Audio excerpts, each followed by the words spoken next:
This is Drew Daybell coming to you live from the Godzilla podcast studio. We have our reporter on field, Joe DeGolier.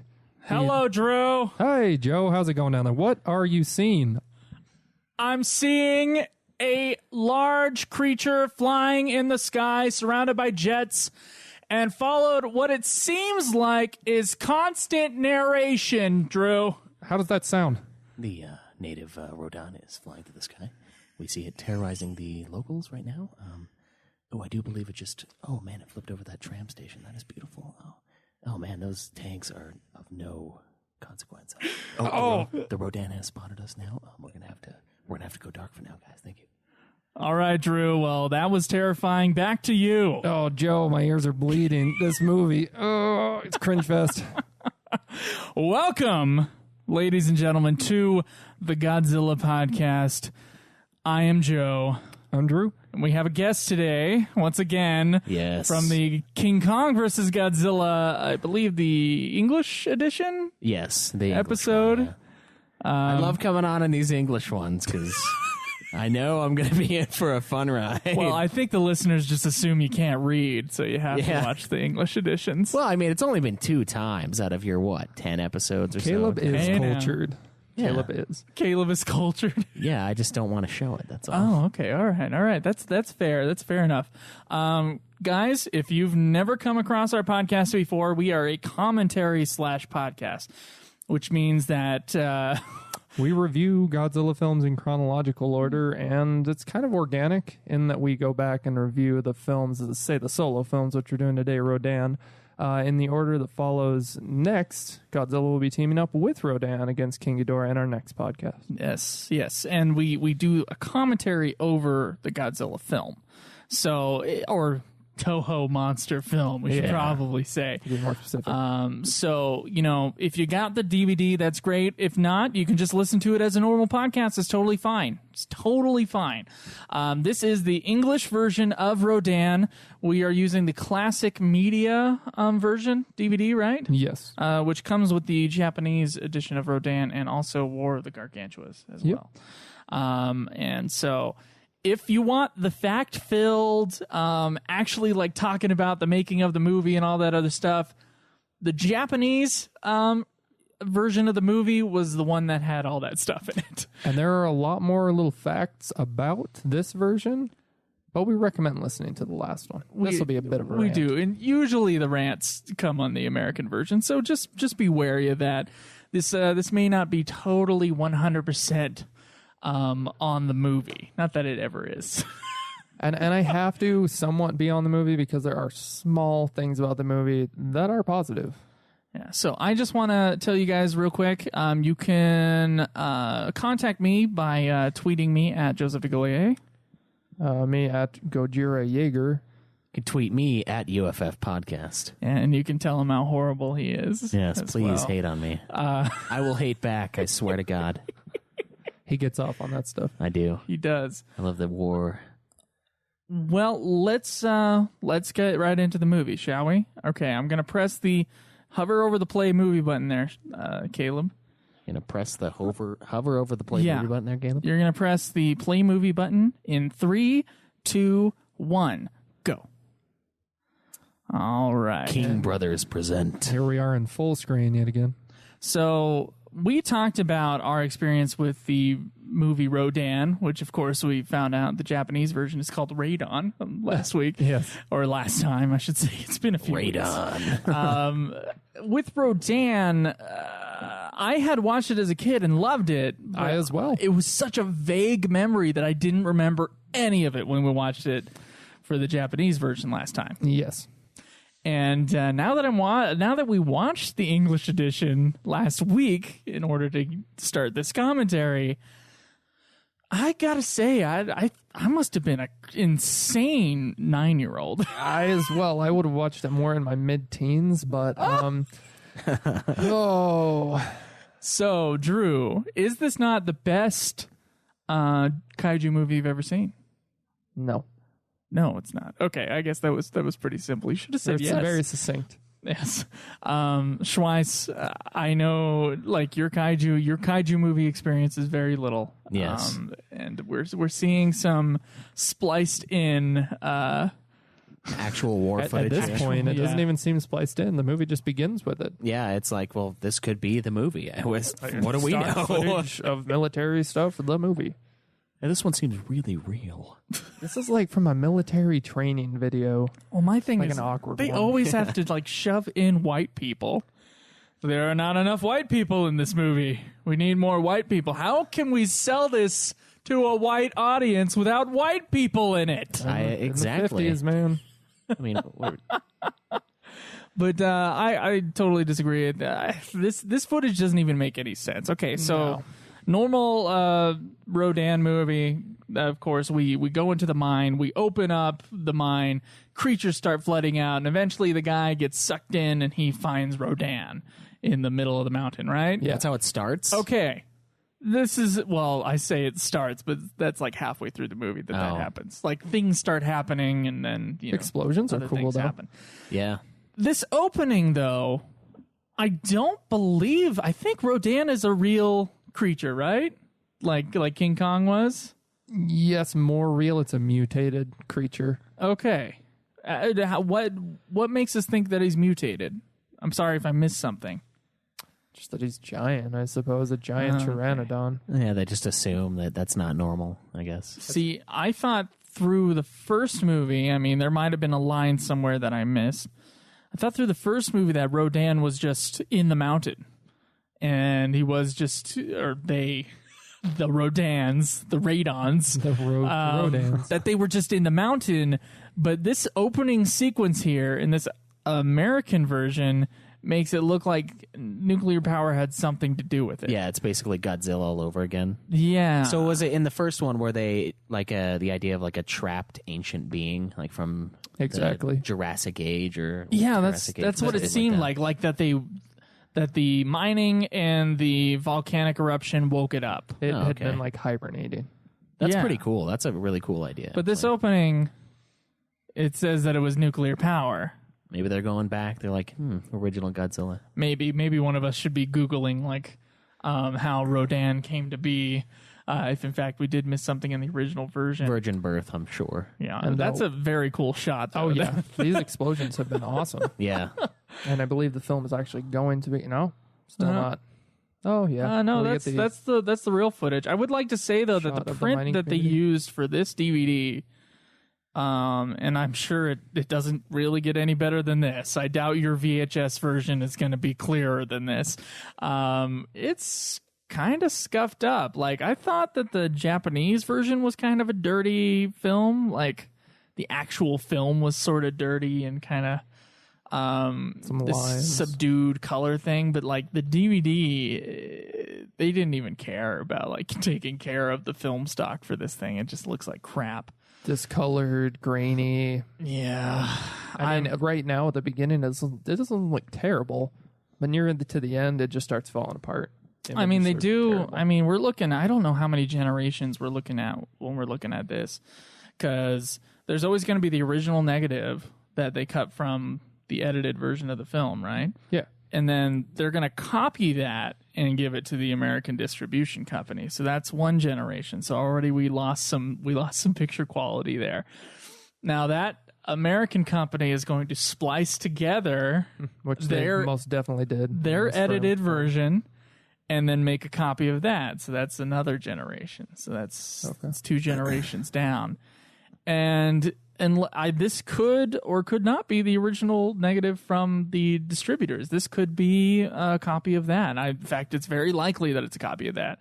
Usually when they're making DVDs like this, they're just getting the cleanest copy they can find. Yeah. Yeah. Were those guys back there, were they like black-faced Asian men? They had coal on their face, bro. Yeah, but their arms were... Okay, coal maybe it miners. was just coal. Oh, Still, though, everyone else was clearly that working. happens. No, that happens in these movies, Caleb. Because he was like covered. If Like you- no open skin that's not. And everyone else was working too. Those guys were sweaty unless they're just like... He's been working all BS day, it. man. Okay. Yeah. So, but you saw King Kong versus Godzilla. Yeah, I did. Yeah, do you remember the island natives? Yes, I remember the island natives.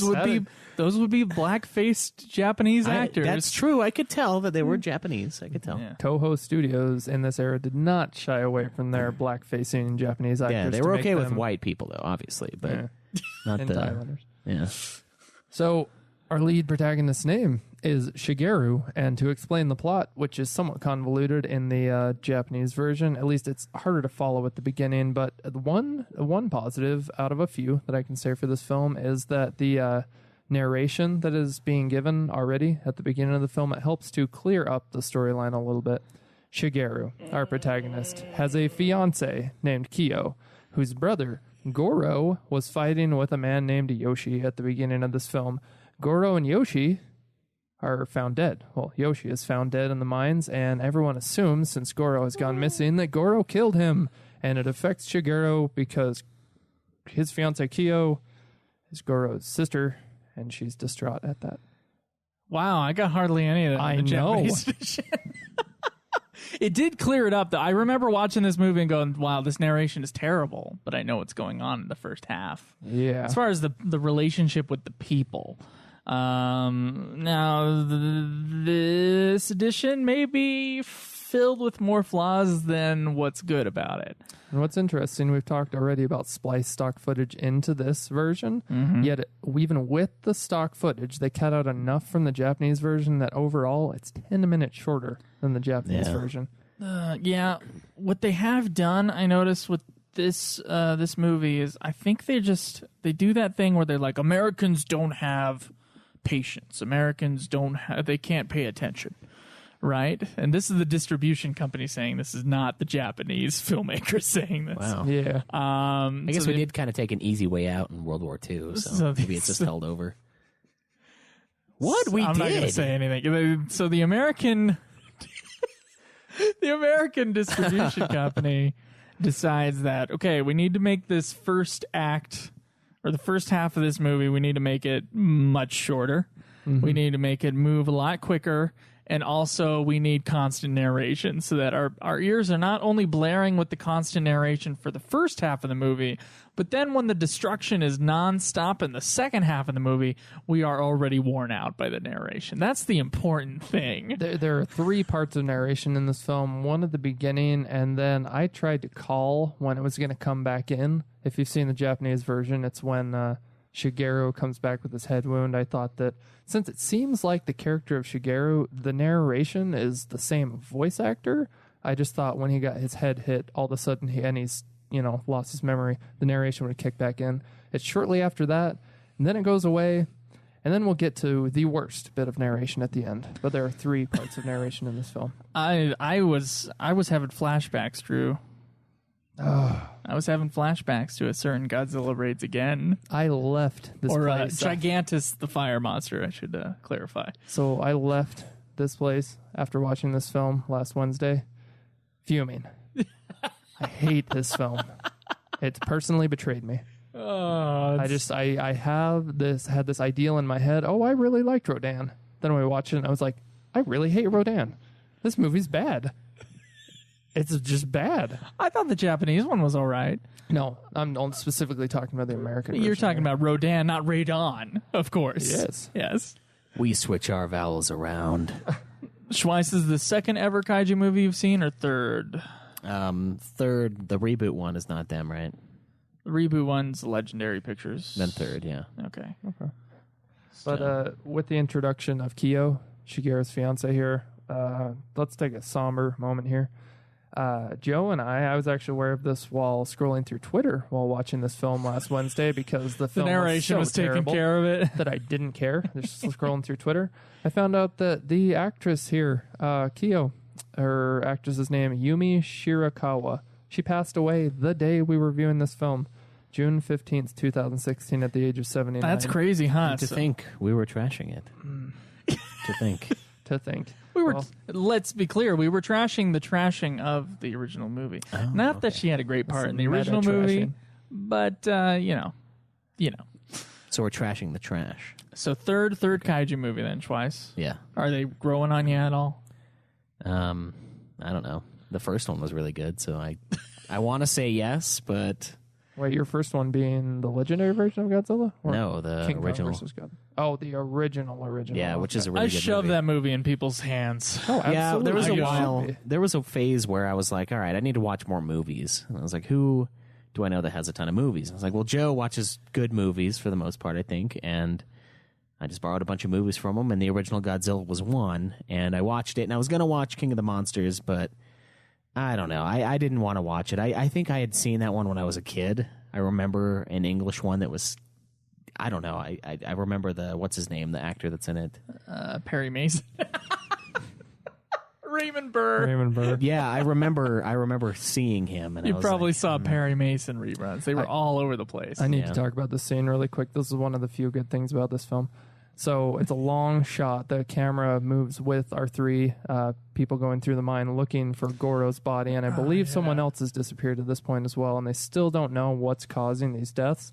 Okay, there's no music. It's just the ambient sound of them being in, water sloshing and dripping in the mine, and they're kind of talking, it's funny.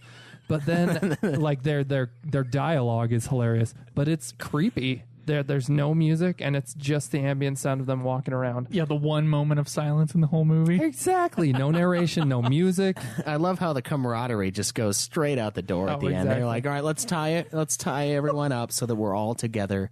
No one gets lost. And then the moment that one guy goes all, what is that guy's name? The politician that shot a dude while he was hunting. Dick Cheney? Dick Cheney. Yeah, the one time the dude goes Dick Cheney on the guy in front, the other dude's like, I'm out. Cuts the rope and just books it. When he says Dick Cheney, he's literally like the guy. There's three guys tied together. One guy is pulled under the water by a mysterious force. We don't know yet what it was. The middle guy was a policeman with a revolver, and he's just shooting blindly into the water. He just starts after the other man. blasting. I'm sorry, man. It's better this way. I don't even know that it's a monster at this point. I could be shooting it in sinkhole. Well, the thing is, shouldn't the cop go, if they find bullets in that body, I am screwed. I'm in serious trouble. Of all people, the cop should, have that foremost in mind. Yeah, well. Maybe he's Nothing. from Florida or something. So we do have a few reoccurring members in our cast, as we talked about last time. Yes. Shigeru, of course, was the Happy Enterprises owner in Godzilla vs. Mothra. So my assumption is that he has some weird dream, right? At one point in this movie. And I joked that, when he comes up from the dream, he's like, I have an idea. Yes, currently we're creating our own timelines between films for these recurring actors. Happy Enterprises. He just turns evil. He's like, the world is crap. Yeah. He also gets way more handsome as he gets more middle age. He kind of does. looks a little doughy in this movie, doesn't he? Well, that and his hair is different. His hair's like up, Yeah. not like to the side and all small. It's used a lot more He hairspray. kind of looks like I don't know, like a little. I don't know how to explain. Another thing I have to know that I liked about this film is Kyo's voice actress. I think she did a great job. Her emotion in this scene and other scenes. The actor, actually, the actress who unfortunately passed away on the day of our viewing, Yumi Shirakawa. This was her first film, and Joe talked about that a little bit in the last podcast. So her acting, it's passable. She does a good job, but I think the subbed actress added a lot to it. She did a good job. There's a lot of things about these old films, almost from everywhere. There's a different style of acting, and the acting kind of changes style. And you can see it in other films. Sometimes it's hard to notice the acting in a foreign film because you're reading the subtitles and all that other stuff. Sometimes you can notice it. Sometimes a performance back then, like this performance right now, where she's like, and she's digging her head into his lap and stuff like that, and there's these big motions. There's still a lot of theater there.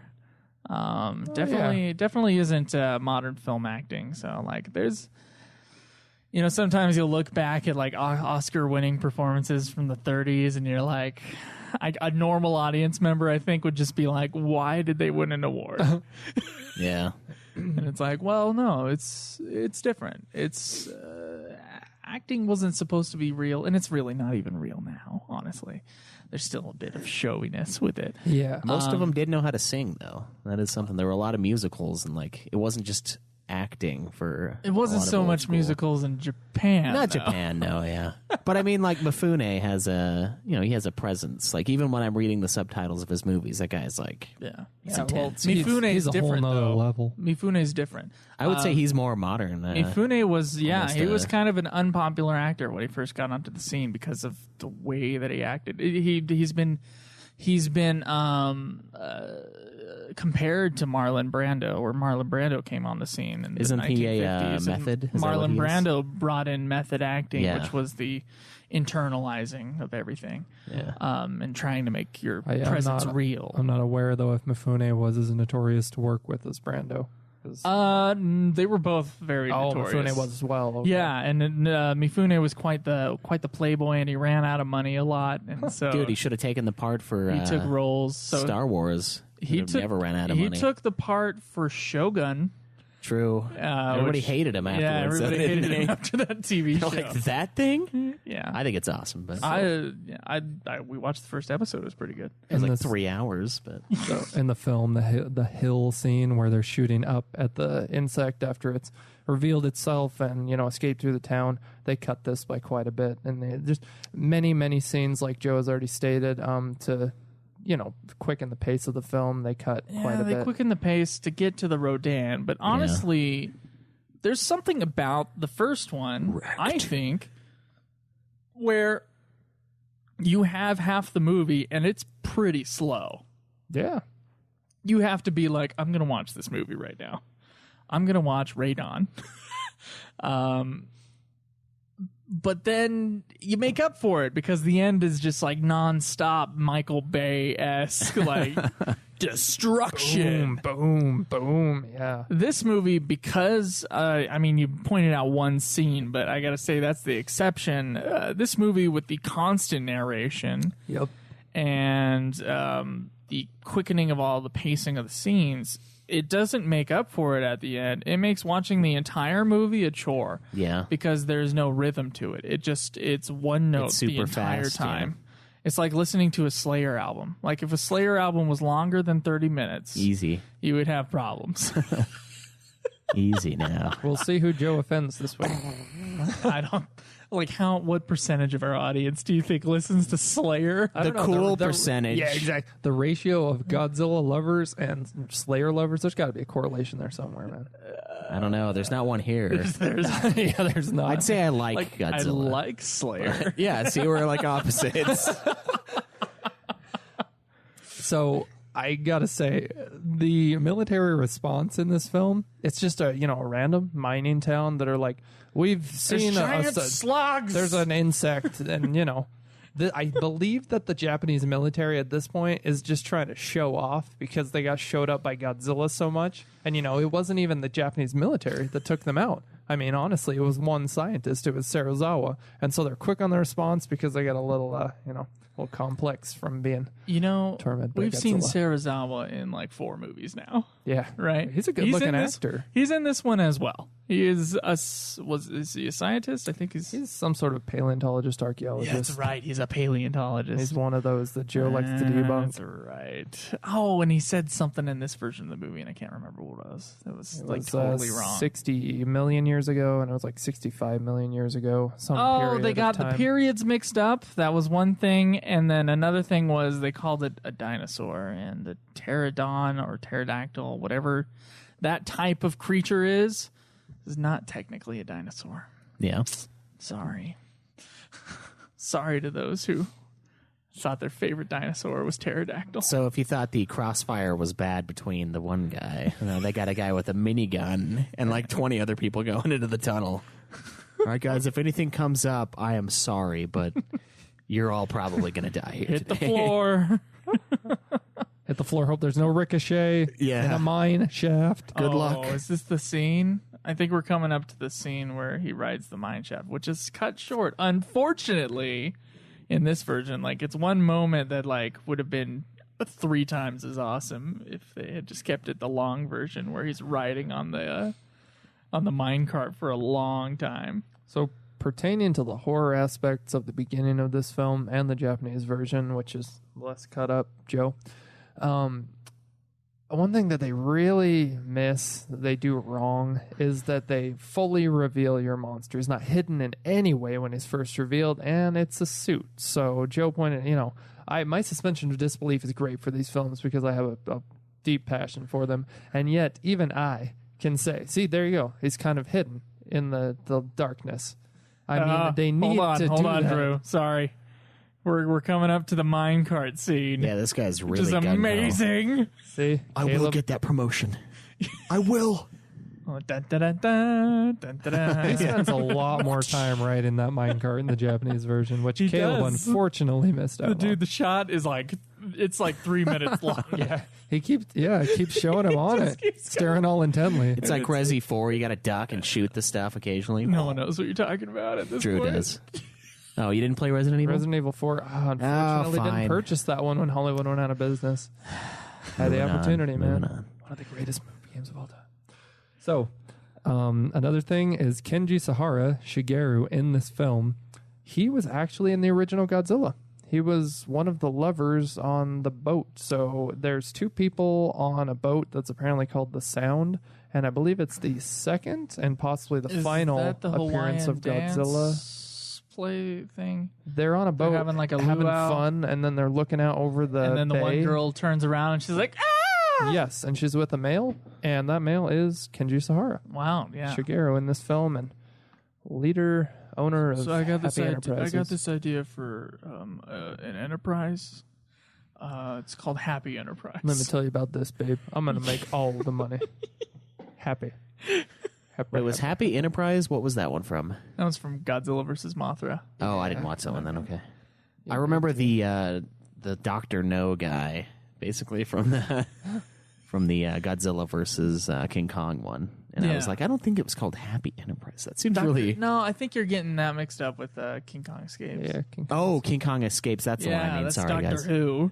Yeah, is it really? That's right. His I actual remember now. name. I don't know when Doctor Who started, but Doctor Who? It's Doctor Me.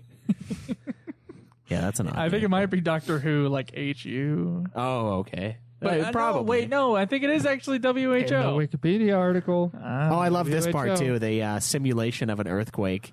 Joe discussed this in the last podcast, and that's actually would be a fairly easy effect. That looks cool, but then they got the lamp. I'm like, oh man, that lamp tells it all.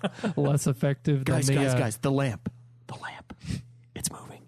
It's much less effective than the glass of water from Jurassic Park with the Tyrannosaurus stomping. Yeah. There he is. To be fair, though, with that transition shot of the lamp, if nothing was happening, it would feel off. Yes. Like, it would feel jarring if, like, suddenly there was, like, earthquake and then nothing. They should have just cut back to that like explosion in the beginning, the nuke going off. Like the earthquake just causes this epic explosion. And I don't know if that was a film technique at the time, but having a shot with all the characters in a room and then shake the camera and everyone like, oh, they definitely do that. Could have. Yeah, they could have done that. Maybe they just wanted to be a little different. I don't know. Yeah, maybe. Or like the earthquake's on the mountain. It's not here. Yeah, so it's not here extreme. in our lab. Just like shake. Oh, look at that matte painting. I love that matte painting. Yeah, it's a Somehow. lot. They've gotten a lot better at hiding like the backgrounds and stuff like that since the last movie I watched with you guys. Like it looks a lot more natural. I gotta say, some of that maybe just how dirty the film is, just kind of smudging up everything. It's You like think using so? the blur function in Photoshop. Well, that and also Schweiss, we went on about this in our last podcast. The effects of this film versus later films, not as good. The ones we viewed were later than this one. Oh, really? Yeah, What? exactly. This movie's 2 years after the original Godzilla, so it's like 1956. So 5-ish Whoa. years before. Yeah, about. Yeah, so it's before Godzilla vs. King Kong. It's before King Kong Escapes. Yeah. It's before Godzilla vs. Mothra. Yeah, it's before all those. And the special effects are ahead of those. I would say definitely. And the destruction of the city later on, like it looks way better than it did in Godzilla vs. King Kong. I have thought was about pretty this impressed. a little bit. I think part of that, though, might be, and I'm not going to say it was easier, because I'm sure it wasn't easy. part of that might be that they didn't have a creature that had to fight another creature in another suit. Everything was flying, and so all their effects had to do with like wind effects. Yeah, so they could be more specific about the type of necessarily destruction interacting. Yes. So I feel like maybe they had more of an opportunity to show off their model work and less their creature work. We're seeing a lot more creature work. Well, that and cinematically, you wouldn't have had to have 2 giant monsters in a shot, so you can make your set, accordingly. Yeah. It doesn't have to have as much space for them to move around as well. Yeah, that's true. Yeah. So, but I mean, shingles tearing off and vehicles flipping over. Yeah, it looks sweet. way good in this movie. I did not know it was before the last few. See, this blew me away as well. This is when he's having his dreams about the future. It's like there will be an egg, giant monster egg. I wonder if he has a premonition of his death. Okay, think about this. Same actor. We're saying he's the same person from film to film as well. Same character in this fictional universe. Yeah, the glamour shots of the Meganulon. Okay, the giant bug. Okay, he survived a mountain falling on top of him in that time, and he could not survive the hotel falling on him. I think he's still alive, Joe. I think he's still alive. Oh, okay. Wait, is he the one that got shot, or was the other guy? No, he he's did the one get that got shot. But he got shot in the head.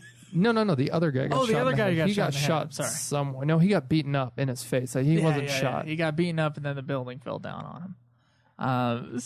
Okay, he might be he's still alive. Survived a giant earthquake in an underground cavern where just tons and tons of earth fell on him. Survived. So how is Dr. Serizawa, who constantly changes his name movie per movie, how is he still alive? You provided the theory on that one, so we'll refer to our last podcast. Well, how did he escape the water when him and what's his bucket were down there, and he supposedly committed suicide? This is a scientist, so of course he created some underwater device, whether it was a mini sub or some sort of thing he held on to that propelled him to safety. Okay. Underwater, so as he could escape secretly. I guess there was more than one ship, so maybe he before the oxygen destroyer went off, I guess he took off the suit and then swam to a different ship.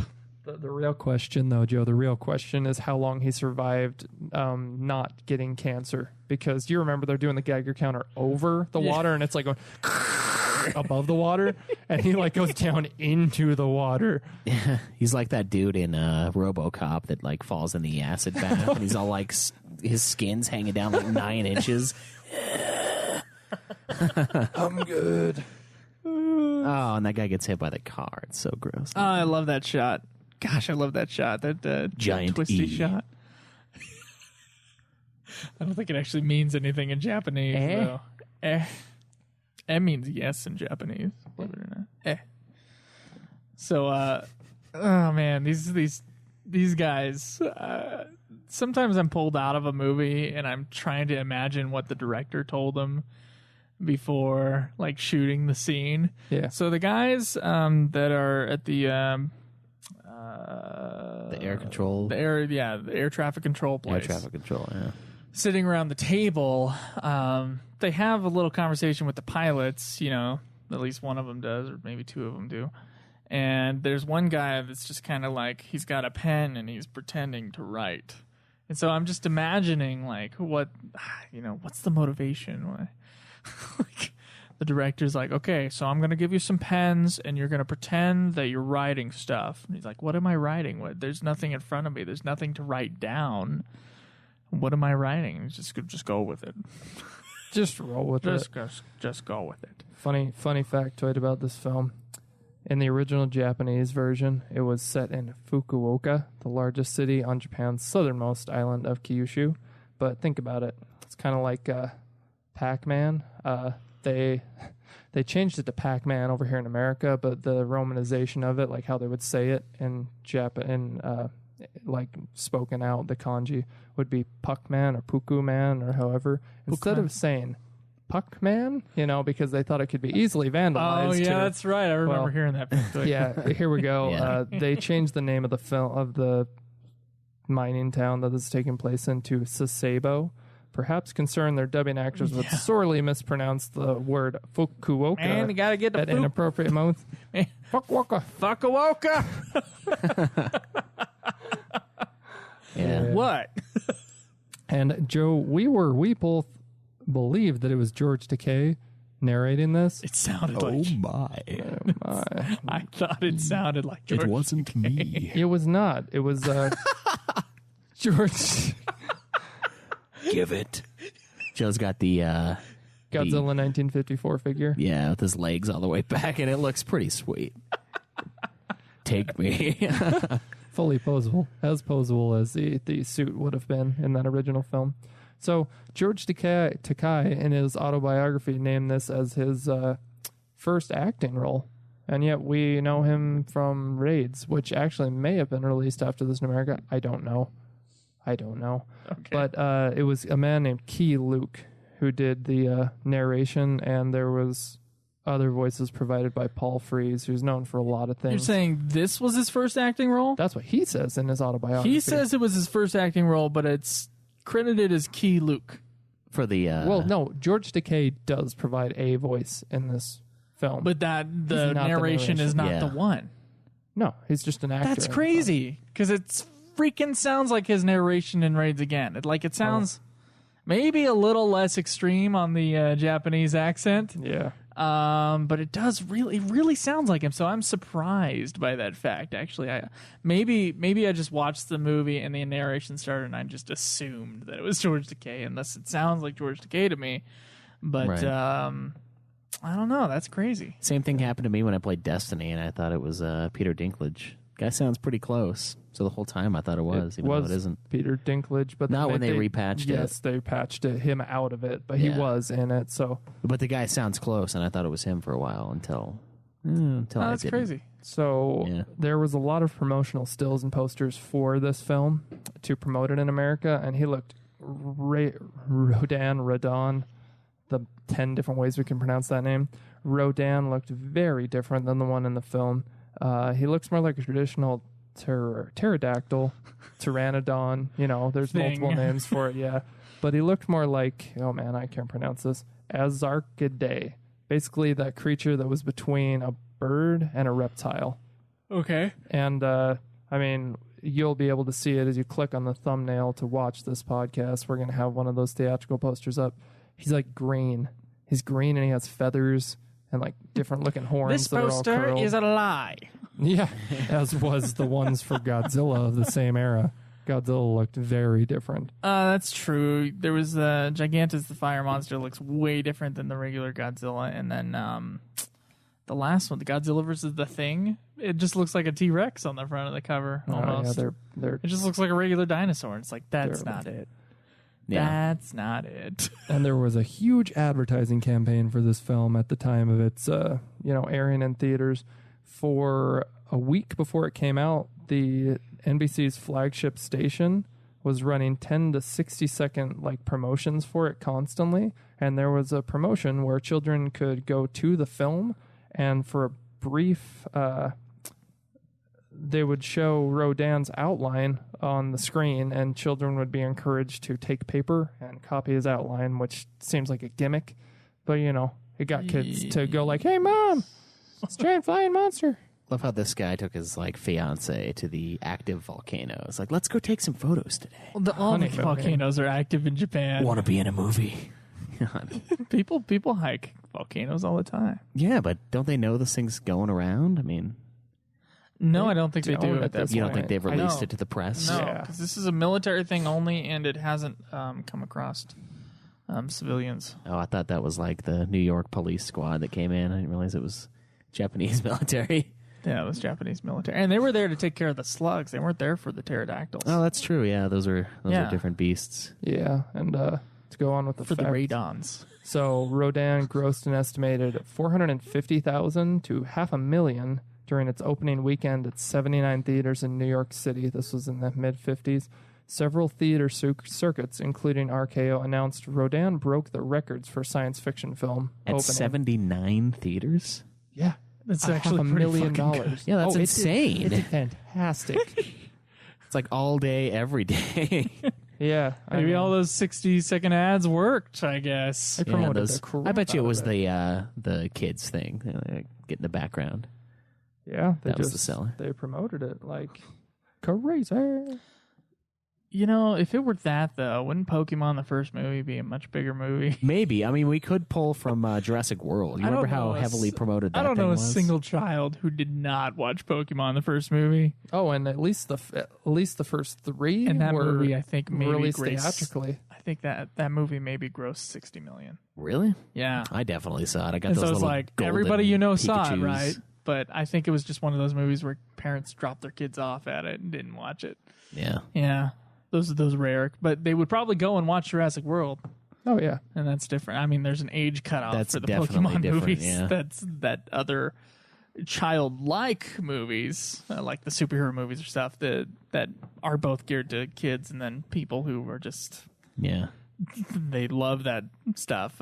They'll go to that. Basically, anybody that's been in a dinosaur since 1996 is probably going to love Jurassic Park. So, yeah, that one works. yeah. Apparently, the distributor of this film, it was such a success that their other releases carried the slogan. Yeah, so He's looking at the egg, dude. That's it, man. He's like, oh, I know it. I know what I'm gonna do. And then he has this memory, which has nothing to do with his happy enterprises. yeah. Sorry. Thank goodness the narration is not here, but it will come. The distributor who released Rodan in America, their other releases later on would carry the slogan from the company that brought you Rodan, because, you know, they made a lot of money off that, so of course they're going to ride that. Would you ever go to like a movie just because the company? I guess Disney does that. Disney pulls that crap. Yeah. But Disney's Disney. I mean, they've had too many hits. It's a rare thing. Like, it's a rare thing to go for a director of a video game or a company that brought you a specific movie, I would say. They have to have a really powerful pull. But it does sound like this one did pretty awesomely in the beginning. So it might have worked for a few years, but I Yeah. don't know about long term. Something that Hollywood does now is that they tell you it's from the producer of something. Yeah. Now, what the normal audience probably doesn't know is that the producer credit is given out to many people. Usually the person who produced the movie, that's usually one or two people who really was behind the scenes, getting everything together, working, you know, so hard to get this movie going for the creative people. They're not necessarily the creative person. Yeah. And then there's producers that are like, well, he said 2 words about the script. It'll probably be, you know, we should probably give him a credit. I love how wavy this man's hair is in the scene. Like, that egg had so much oxygen in it. So look at the bruise on his left cheek. It might show it again. It did show it as he Sorry, was butt crawling cheek, away. because I'm just seeing his butt right Face cheek. So the purple bruise on his left cheek is an actual bruise. Apparently he so as he crawled backwards, he turned the wrong way and went face first into a rock. So despite the injury, the big purple bruise on his left cheek, he finished the scene. Does that creature look like something out of the show Dinosaurs? Yeah. Yeah. Yeah, it does. That's we touched on it briefly last episode that I tend to enjoy the creatures which are more fantastic. You know, Godzilla being kind of the middle ground there. He's somewhat a T-Rex, but has the spikes on his back and the nuclear breath, which are very fantastic, and also kind of his face and his tail. But anyway, Rodan is more of a grounded creature. It's just a pterodactyl, and they kind of set spikes on his stomach. You know, Yeah. color-wise, cool. Color palette is like red, but I think the creatures I like the least in these movies, now we'll see, because we're going to explore even more of these things. Yes. More and more creatures to come. The creatures I like least in these movies are the creatures where I can definitely tell there's a human in a suit. Like, I've gone past, like, my suspension of disbelief can only handle so much, and then I definitely, like, I see the outline of like a dude in the suit. And there's one shot in Rodan and that I'm thinking of, but Like the King Kong suit just doesn't look good to me because I see the dude in the suit more than I probably see the King Kong. Those guys had goofy faces in that movie too. Like Godzilla's face in the King Kong versus Godzilla, he just looked like a goofball to me for some reason. They do a lot of close-ups to the face, and the face in those close-ups looks very different from the face we get on the suit when it's like pulled out and shows the creature in full, or both the creatures, and so it's jarring. Definitely is. It's like, wow, I'm not even afraid of him up here. Yeah. He's gonna eat me. But Derpmon. Derpmon. Derp. There you go. So, yeah, there's a lot of facts on this film that we'll be going through.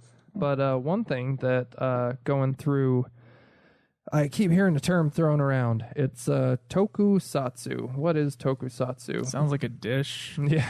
It sounds like tofu. Yeah, can I get some tokusatsu? So it's a Japanese. Would you like that? What? Tokusatsu is a Japanese term. It applies to any live-action film or television drama. So a television drama being something that is made to be serious, that features considerable use of special effects. Tokusatsu literally translates to special filming. Tokusatsu entertainment often deals with science fiction, fantasy, or horror, So a kaiju movie is within the tokusatsu genre. Yes, and then it's just something that's very popular in Japan. Outside of Japan, not so much for like television shows, but let's say, here's some examples of films that could be considered housed under the term tokusatsu. Godzilla and Gamera films, but then there's superhero TV serials, Kamen Rider, something called Power Rangers, I'm assuming. Exactly. Okay. Power Rangers and Ultraman, who shows up in some of these films. Yeah, it's one of the most popular forms of entertainment over there, and it doesn't have as much popularity worldwide, aside from like Power Rangers and these films, is what I'm thinking. There really isn't much of a niche for it everywhere else. Well, I think a lot of people are fans of Godzilla, or mostly fans as children of Godzilla, and thus the legendary hit is a big hit because everybody's like, oh, it's a Godzilla movie. Better go see it because it's cool looking now. Yeah, because it's updated. Yeah, it's updated. Yeah, whatever they say in order to go to the movies. I feel like they probably marketed it better than the other ones that have come out in my memory. Like 2000 and the one that actually came out in 2000. Oh, Godzilla 2000? Yeah. Yeah.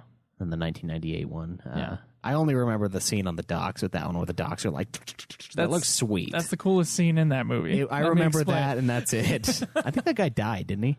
Yeah. Or did he make it from that? I don't remember. I don't know. That was cool, but that's like all I remember. But yeah, the special effects don't hold up as well as they should have. Yeah. That's for darn sure. I don't know. With this one, though, I agree with you guys. The commentary over the top, at first I thought you guys were like a little just whiny about it. But then once the second time kicked in, it kind of went on for a long time. And I was like, geez, I'd rather just like figure it out with almost no volume. Like right now, I think I'm enjoying it more with no sound than I am with the commentary that they had going on. Like it's just so overbearing.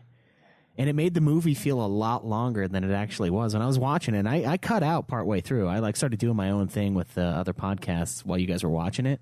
And it still felt like it took like a couple hours. But it's not even an hour and a half, is it? It's like 70 It's an hour and 12 minutes and 18 seconds. Jeez, man. Yeah, still 72 minutes. Oh, man.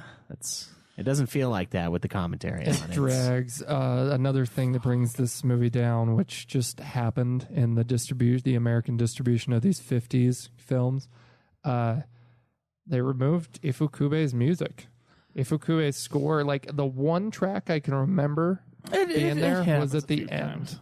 There's a few moments of a score, but I know that they did replace a lot of the score. Most of it. Maybe there's two tracks with in some here. stock music. So we couldn't start the show just like doing what's a stock music theme, you know? You're not supposed to recognize the stock music theme, I don't think. Yeah. But it's not that great. No. Gosh. So Serizawa, here's what I'm thinking. So he must have gotten on the back of the boat. I don't think he had enough time because the other guy had enough time to get to the top. I think Serizawa had to like swim like 20 feet and then get near kind of the rudder. of the boat. Just grab onto and the he rudder. just no, because it's not like a motorboat where it's like right in the back and like resting above the water. I think I don't know my boats that well, but somewhere around there had to be some sort of bar or something, right? And he just hopped on. He's like, I'm gonna be a random scientist. And he just goes. I'll fit right in. Yeah, and somehow, like, he gets plastic surgery. The government was involved, and they were going to protect him. You know. Yeah, it's like yeah, a protection service thing. No, he Mafia wouldn't mode. want to work with the government. I think he's working outside the government. Oh, true. Because his dialogue through the film says that no. Okay, He true. doesn't want any governments to have his secrets. So he had to get some plastic surgery, and then he had to get a good fake eye. Yeah, nice. Get a nice crowdfunding Well, what campaign we said going. last episode was that eye patch was fake. He had that plan for a long time. Oh no, you're right. Yep. Yeah, He knew he was going to have to go into hiding. gonna have to go into hiding. Well, like what's on the other eye? Like, Oh, this film made me mad. Drew, can you explain your madness a little bit more? My madness, my anger. Yeah. Okay. Being 14-ish, when I viewed these films, I must have been stupid. I must have been. What were coming What? No. I could have viewed the Japanese 14. version. I don't believe so, but at the time, I'd watched animes, Yu Yu Hakusho, I guess those were all in English, Dragon Ball Z, things like that, generic ones. But I don't know. I just would go back in time, be next to myself watching that film. Look at me, look at the film.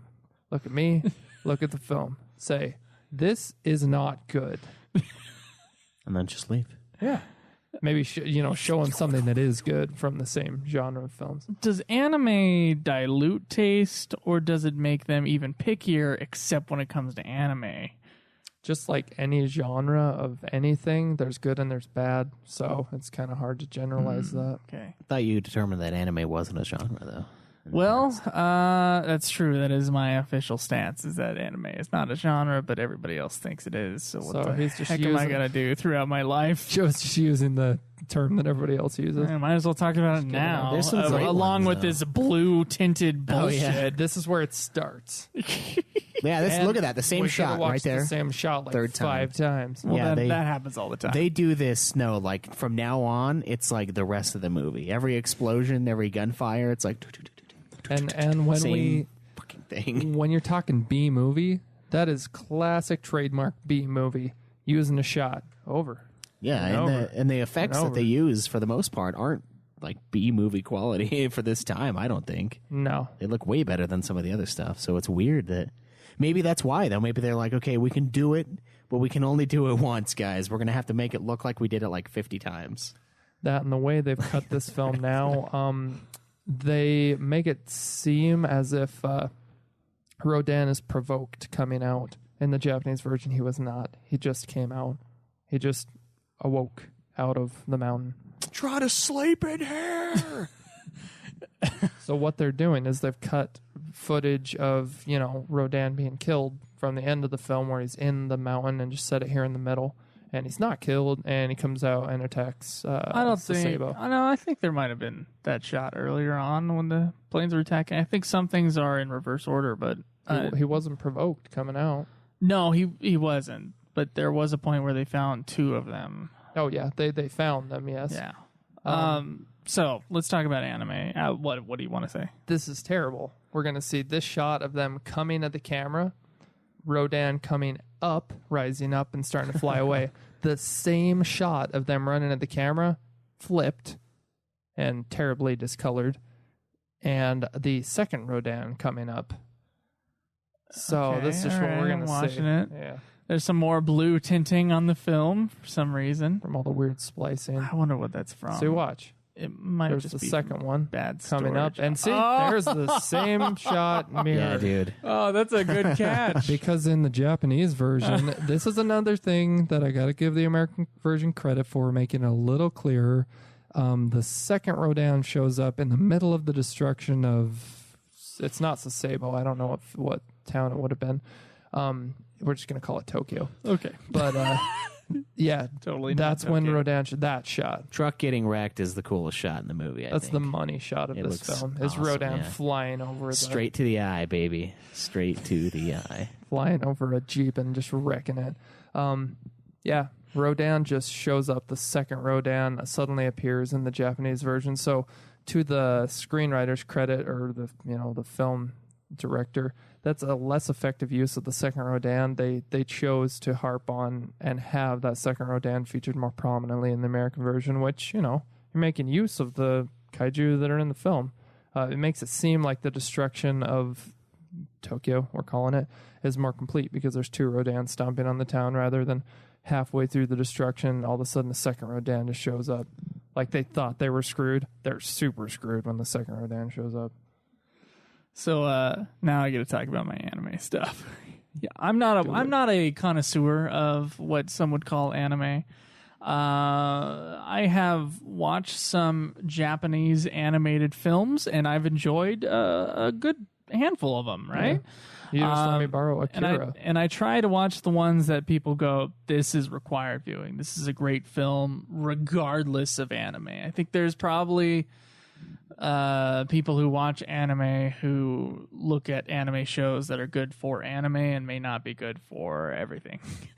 So I don't know. That's how I feel. Yeah. It's like someone like, oh, this Western's really good, but it's just kind of a regular Western otherwise. But like if it's The Searchers, or if it's Unforgiven or something, yeah, let's watch that Western. Yeah, looking as an outsider in the genre, like looking at it and at its fans, I can see gleaning that. And I would say the same thing about these kaiju movies. We can appreciate kind of the corniness of most of these movies. Yeah. But a normal audience member, I would just kind of shove them Godzilla and maybe Godzilla versus Mothra. Right, I would start them out there and go, well, if you want to delve deeper into this as a genre, you can do that. Well, anime, however, is not a genre. Yeah, you only failed me 50% on that front then. You only gave me Godzilla. Okay. Well, I invited you to watch Godzilla versus Mothra, and you said no. That's a good one, Caleb. Yeah. I regret it. You're done screwed up. So, anime is not a genre. A genre is a storytelling... It's something that deals in storytelling archetypes and cliches and tropes. Yep. And, when you look at a Western, you can tell it's a Western like that. Right. Lots of violence, lots of unrealistic representation of the West. But it has nothing to do with the style of filmmaking. Nope. So a certain style of filmmaking is animation. And then within animation, there are different styles of film. And even in what people would call anime, there are the artists or the directors or the studios that run them. Like Ghibli, Studio Ghibli has a very specific style that you will see only with Studio Ghibli works. Yes. Kind of like Disney has a very specific 2D animated style, and DreamWorks has a very specific 2D animated style. And in Japan... anime is just the word for animation. Yeah. Oh, I love this part right here real quick. They're evacuating the city, so they're like, all right, everyone to the bridge. Everyone jumps into the buses. They're like, all right, let's make it a very small target with about 50 people in each. Make sure that we get completely wrecked. And if I see the shot, that fucking shot, I've seen like 4 times now. That plane is just, it just keeps coming back. It's like the regenerator. Again with continuity. 4 jets go out against Rodan, or sent out. We see 4, and it's showing them the 4. 2 in the Japanese version, at least. It's very hard to follow in this American version, the fighting that's going on. I think we're going to see it a 4th time, Caleb. The same destruction. I think we are. Come on. 4 go out. 2 are shown destroyed. 1 flies away. Something happened to the 4th jet. It just said, see ya. This guy's like, I'm going to drown this village. I only noticed this through our second view in the American version, but they actually talk about, without showing Rodan diving into the water earlier, that like they're just talking about the sightings of Rodan throughout Japan, and they say that Rodan escaped, going under the water, diving into the water. It's cool to hear that earlier and then see it now. It's a cool payoff. Yeah. At least with the recurring shots here, they're actually like flying back into the same spot, so it kind of makes sense. Yeah, I do love the way he gets out of the water. It's like super awesome looking. He's like, "Argh." It's like he's being pulled up by something. Or he's like he's doing that one move in the one exercise video where you're like doing the mountain climber ones. From Insanity. Insanity, yeah. Also, the bridge pulling down there, it's a cool effect, but one thing that could have saved that, Caleb, perhaps they want to use Rodan's ability to like knock things down with the wind at supersonic speeds. But maybe what would have helped that effect is if his legs, he had actually physically knocked into the bridge in the middle. Then it would have made sense for it to just fall. Yeah, because then it would have like started bowing there, and then the wind would have like crushed it, and that would have been the weak spot. Yeah. That, or maybe just some more like tearing at the top or something. I don't know. I just right now compared to other destruction where it blows things away. Not the beer. Yeah, the beer. You're a monster. Anime. Not a genre in Japan. No. Right? And so I think the normal American thing to do is to look at anime as Japanese animation. That's what anime Some people look at Korean animation as anime, and some people look at American shows like Avatar as anime. I would say it would be. Anime. If we're judging anime as a Japanese art style, then it can be. Yeah. But why would... There's no way that the movie Akira and the movie My Neighbor Totoro are in the same genre. One is a sci-fi movie and one is a children's fantasy. Are you okay with me calling them both Japanese animation? They are both called Japanese animation. Well, we already said that anime equates to Japanese animation. But it doesn't to the Japanese, and that's where the word comes from. Yeah, but I mean worldwide, bro. Anime does, doesn't anime just mean animation? Japanese animation. Anime, isn't that just Japanese for animation? For animation, including it includes Disney. It literally just means animation. And it includes Pixar. Right. It's just animation. Yeah.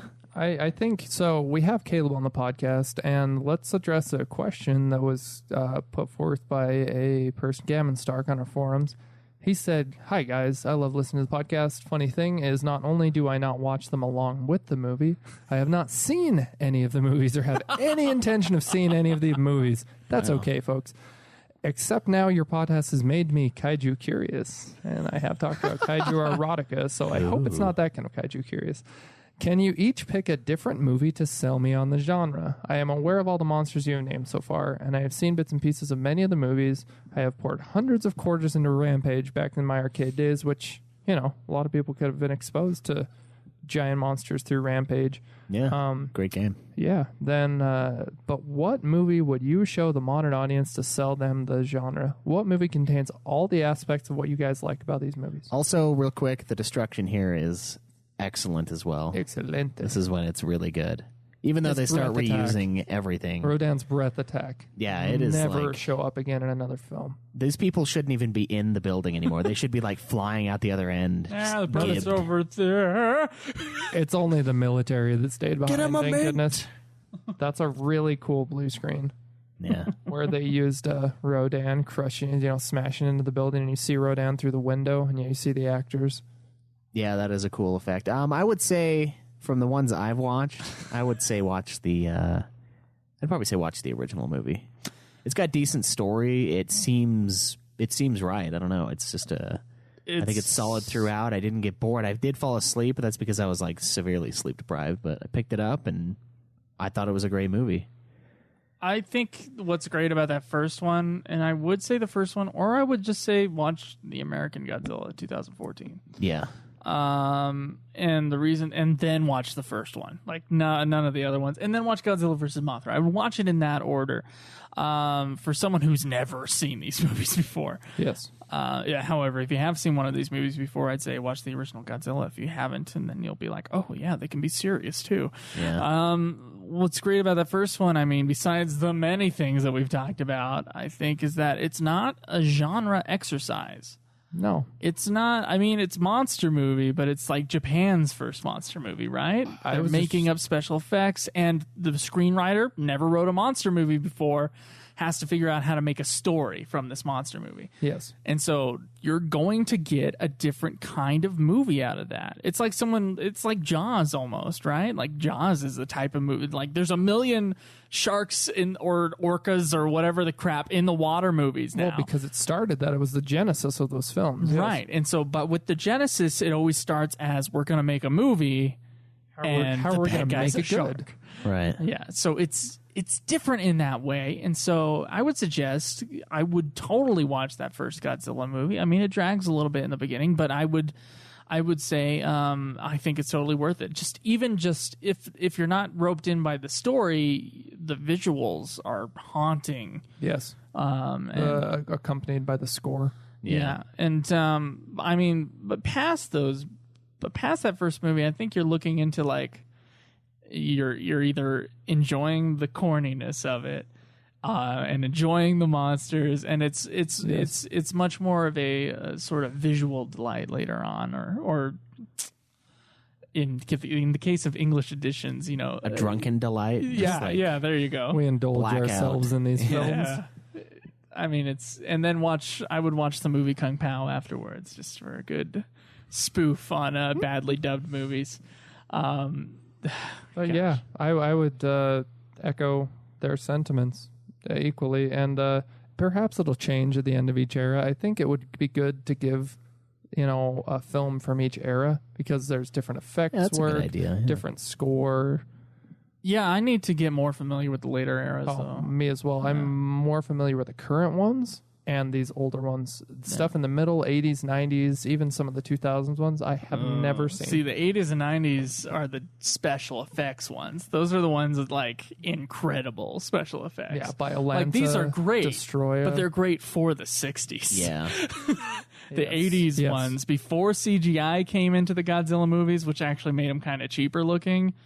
The 80s Godzilla is like a dark Godzilla, and it's just visually it's amazing. I mean, it's been a long time since I've seen those movies, so like I can't have an opinion on the storytelling. Yeah, and I mean for the 2008 legendary one, it's 2000. Oh, is it 14? Sorry, No I don't know why I thought 8.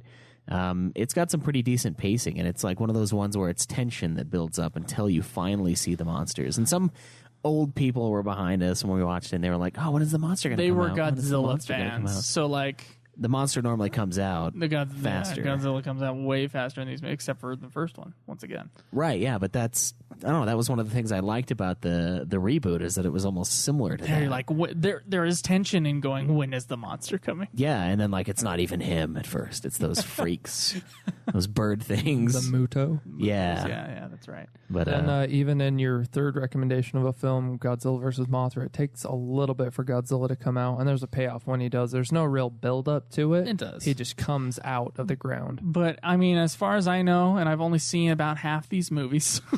I as well. As far as I know, Mothra is probably the best example of a sequel to a Godzilla movie. So like where Godzilla fights another creature, it's the best example. It's the best one. Oh, and then the movie has So its far. own. The guy has its own movie. It's like the movie's decent, and it is in this genre. It's knee deep in the genre. So Yes. That's and what it I would hadn't say. become too formulaic at that point, as in the storytelling was on par with the action. Mm-hmm. Like you were there for the story and the action. And it had a comic relief character, the Eggman, which I enjoyed. is Ghidorah the like turtle thing? No, That would be that's Gamera, and he Gamera. is not a Toho monster. Okay, okay. He's another company, a different movie company made Gamera as an answer to Godzilla. Oh. Yeah, So there's a whole other slew of kaiju movies, but Gamera is just lesser. I remember seeing him like spinning a ton and then like shooting off Yeah. into space, and I could not stop laughing at that. I was like, that's hilarious and awesome. I have 12 Gamera movies, and I've seen one of them. I believe that Gamera... 99 cents at Walmart. No, dude, there is a 100 movie pack at Walmart for $5, and it's got a bunch of Gamera movies in it. I'm not sure if it's still there, but I saw it like a few weeks ago. I've seen it. Oh my- I've seen it Yeah, there. I got a set of 50 movies with Gamera on it. That's like nothing. Yeah, I know. I'm not entirely sure whether that has the modern Gamera films. Those but- are the old ones. Yeah, but still. The modern Gamera films are in Blu-ray. Not $5 for And I 100. also bought those. He looks more menacing. He does. And I got to say that first Gamera movie, the first one of the reboots recently, I enjoyed it. Yeah. But you know what? There's something about Godzilla that's just much more menacing than a turtle. And even there's something much more about a pterodactyl, like we're watching in this movie, much more menacing than a turtle. Yeah, I would say. Here's where they start whipping out their either footage or budget here with the military missiles. And again, we're going to get quite a few repeat shots from what I remember the first time. I was like, not as many as the plane guy, though. That one was a little much. I've heard later on in the Godzilla series, they start taking shots out of other Godzilla movies that came previous to it. Oh, that's going to be fun. Be like, hey, what was that from? Yeah. Like a little quiz partway through. One of us looks, and then like, Gosh, what do we have to Godzilla keep is track that? of?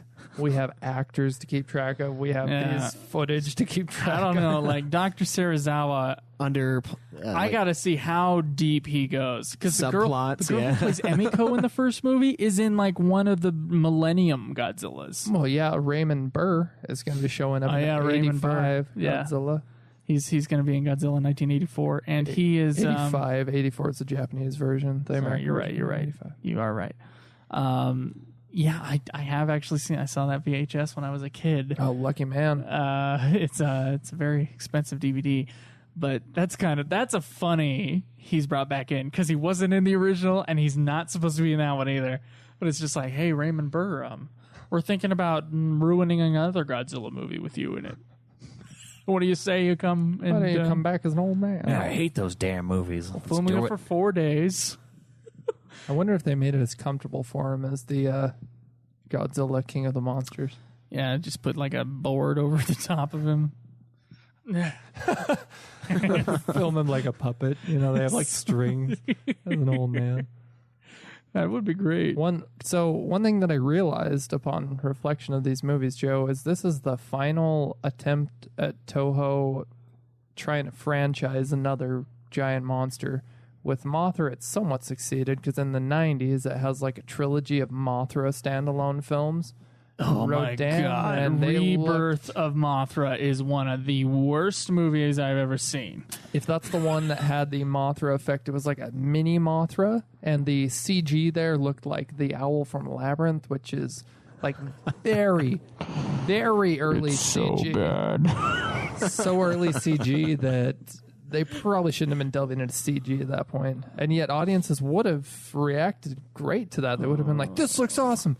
Didn't hold up. Dude, I am so dreading going back to Rebirth of Mothra. But really, this is the final attempt at Toho attempting to franchise a monster. There are no other Rodan standalone films. Ghidorah, the three-headed monster, which will be our next film. We haven't decided whether we'll view the American or Japanese version first, but he shows up in his debut film alongside Godzilla, Rodan, and Mothra. So it's the introduction of a monster, but they add other kaiju to it. So they're kind of finished trying to,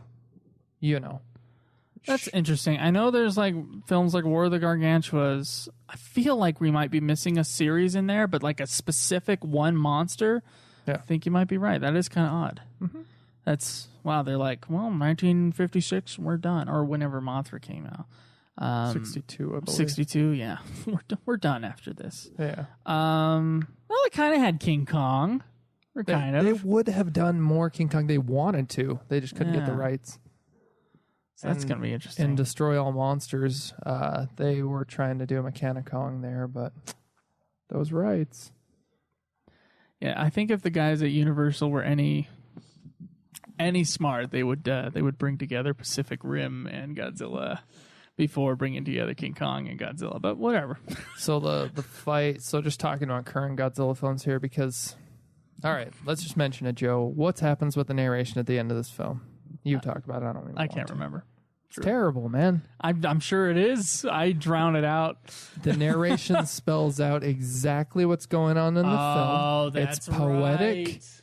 And as in, they're just telling you the message. They're telling you basically, oh, the fire consuming this giant bird, the And it elegant. seems sad when we watch it, or something like that. Terrible. It's bad. We felt sad when we watched it burn, but then we remembered it fucked us up real bad, and then we were okay with it. I think I usually have like a 1 F-word limit on my Godzilla podcast. Oh, are you serious? Yeah, and I didn't know that. You're just bringing them over. 2, but We've we're had good. 4. Oh, you're I did giving 2. tally.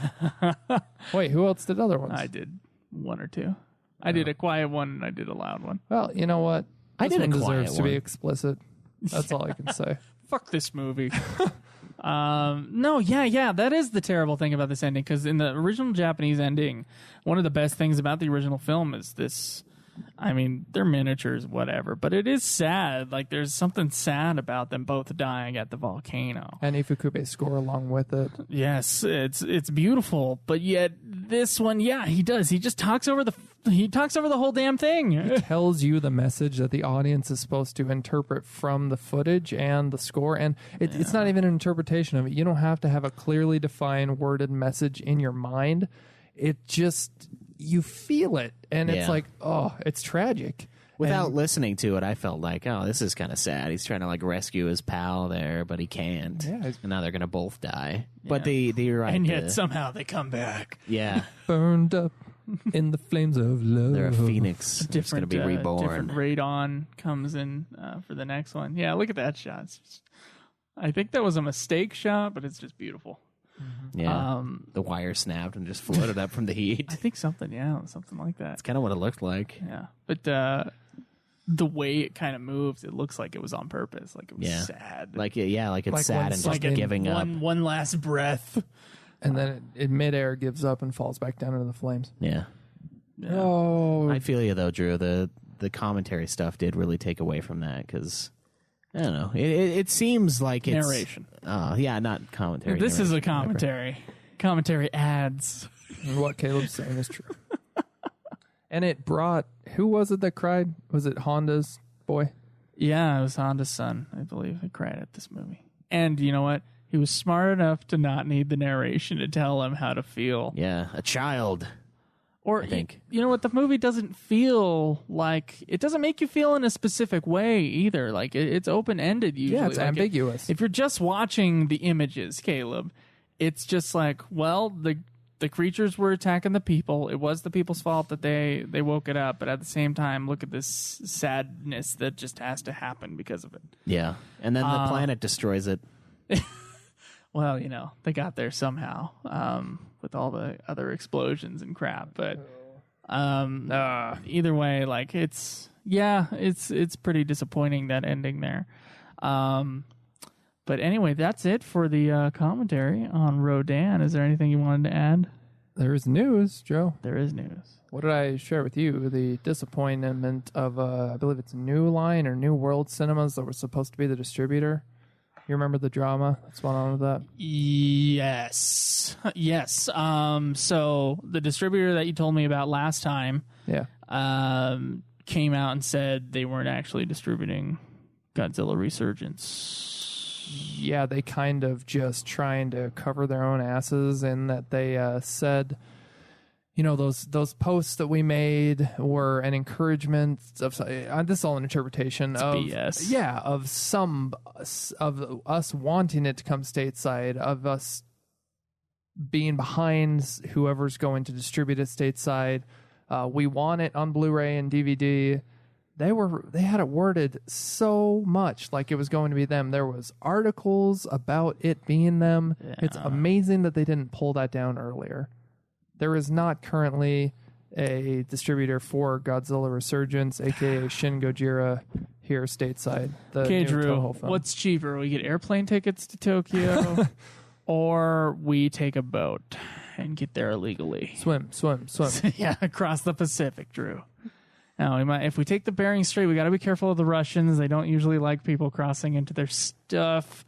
Can we just help out on a ship? Just grow out your like- beards, you'll be fine. Yeah, just get one of those crab ships. No, we take over an Alaskan crab ship, like from Deadliest Catch. You take that one over. Yeah, Those guys We're seem just like- tough, though, man. I know. we're gonna have Tokyo guns. Bay.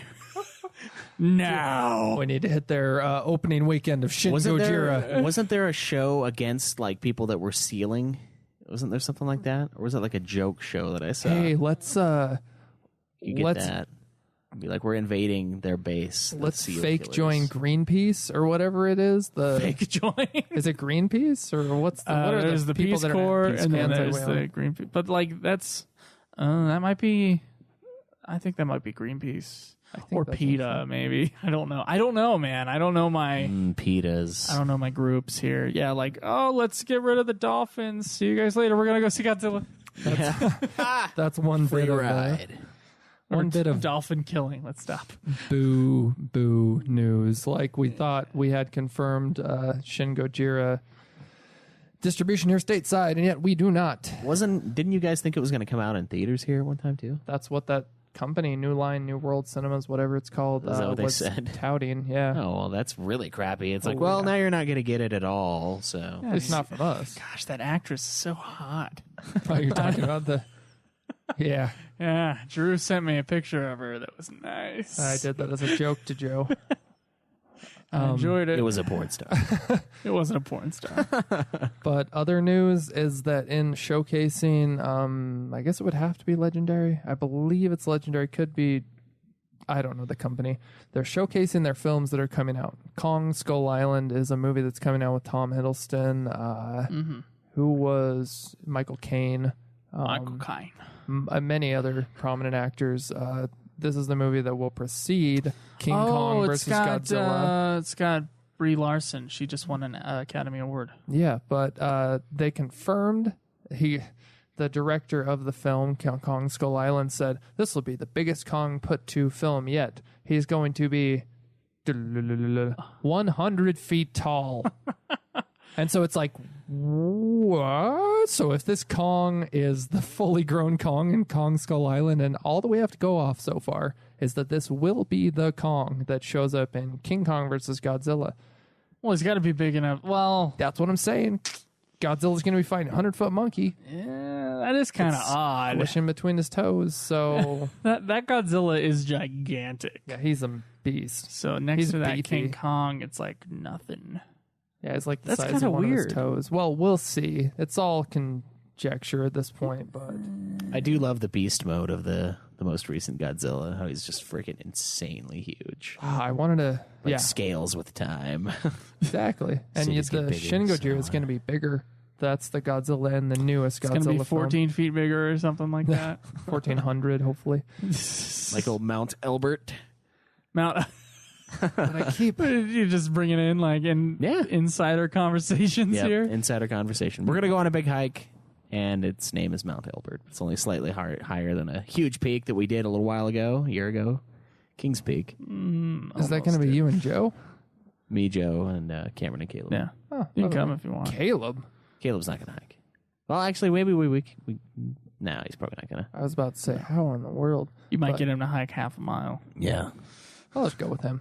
But anyway, other bits of news is that confirmed things from Shin Gojira, Godzilla Resurgence, are that plot points. It's the start of a new franchise. It's the beginning of Godzilla again, like it's a reboot. Other thing, I heard something that they're going to be fighting, like underwater. That's not confirmed, but we'll just see. I mean, I've talked about it on previous podcasts that I'd like to see more Godzilla in his, natural habitat underwater. But them fighting him there, which if they have the special effects for that, the budget, and the means to provide good-looking special effects in order to pull that off, we'll see. But You got to remember that something that's interesting about these Godzilla movies, and especially even the new one, and you look at big budget Japanese movies, or what they consider as big budget Japanese movies, they're maybe $100 million to make, and then they usually recoup if they're a big hit. Like I know they got a few big hit franchises over there, real movies, not anime, again, that are big for them, but Yeah. we've never heard of them. That happens. Same like in France and China, that kind of stuff happens. They have big giant movies for them, and we don't see any of it. It's as if the state of California just had its own movie stuff, and the only place they released it was in California. So you got to be thinking about that when you're looking at, like, if you're looking at the special effects for Resurgence and going, oh, that's not as good as the 2014 thing. Well, yeah, they don't have the distribution like American movies have. Yeah, They can't pump $200 million into a movie and expect to recoup costs. Oh, yeah. The only thing I can add to that example of it being as if it were in California, you got to think that the population in Japan's stacked compared to California. As then there's a lot of people living in Japan, comparatively, with size of land.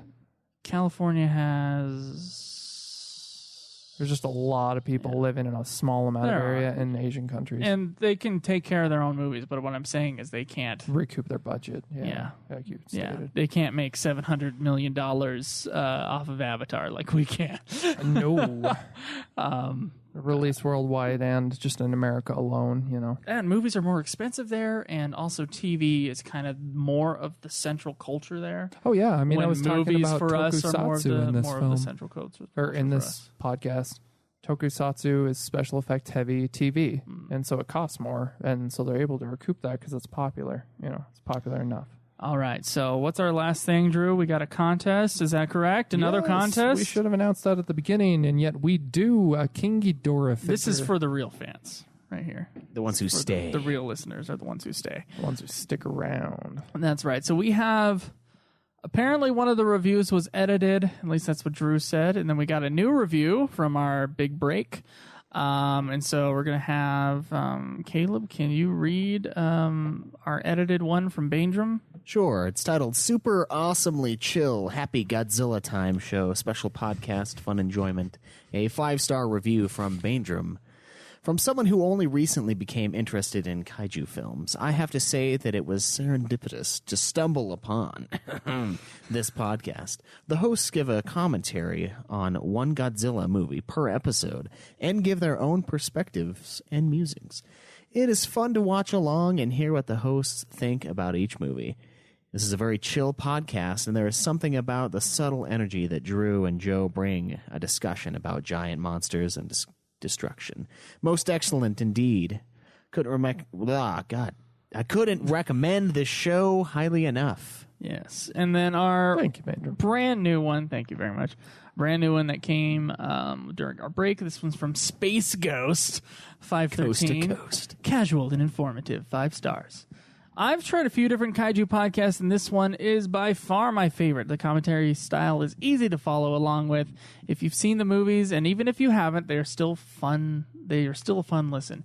Very informative and fun. Highly recommended. So thank you very much, Space Ghost 513. What's our contest, Drew?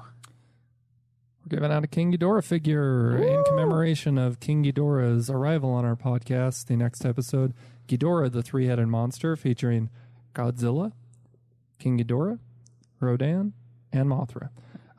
The Godzilla figure, which we gave out and which we have before us, the 1954 figure, it's a Bandai Namco figure from the 60th anniversary of Godzilla.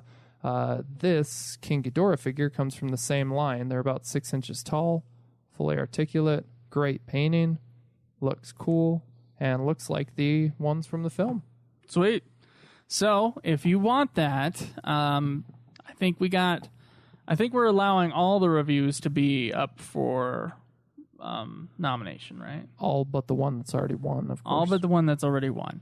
So, thank you, Inquisitor Deckard. if you want the opportunity to get this King Ghidorah figure, or if you just want to help us support the podcast, help us rise in the charts a little bit, if you could please leave an iTunes review or a review on any other site. You just have to tweet to us the link. Yeah, share, promote us. That helps your chances. Exactly. Just give us a review for the show, and we'll read it, of course, at the end of the episode, and we'll pick a winner in a month or so. Couple episodes. Okay. So we'll let you know when it's about to end, guys. Just get on there, give us your reviews. We want to hear from you because, literally, I mean, we get some forum activity. We're going to be working on the website and stuff like that. But the only contact we have with you guys that we get to hear that you guys are listening is through these iTunes reviews. So if you could please leave that, we would very much appreciate that. Yeah, any questions or comments you post on the forums may be read here if they're relevant to, we appreciate all of the feedback. Yes, very, very much so. In fact, like when I see a Godzilla post, my eyes light up. Oh, I'm like, mine as well. There's a Godzilla post. Anyway, the forums are a mess, but we're going to fix that soon. So thank you guys for listening to another episode of the Godzilla podcast. I am Joe. You can find me at Joseph DeGollier. I'm Drew. You can find me at Gojira Jaeger. That's Jaeger. I am Caleb. You can tweet me at UFF Podcast. Yeah, and we all follow each other, so in case you can't spell my last name, you can find it that way there with that. Easily. We usually tweet between ourselves. So. Yes. Anyways, guys, we will see you next week. Drew? Next week. 2 weeks. It's a habit. Or next time. This is the bi-weekly podcast. You know what? If you're listening to this in the future, you might listen to the next episode next week. That's fair. I mean, unless one of us dies, in which case it would be kind of like... You are doing a lot of hiking lately, Joe. So. Yeah, the heart attack is imminent. I wasn't even going there, man. I was thinking, sorry, jeez. I was thinking boulders. Yeah. Come on. Heart attack is so peaceful. That's no way to go. All right.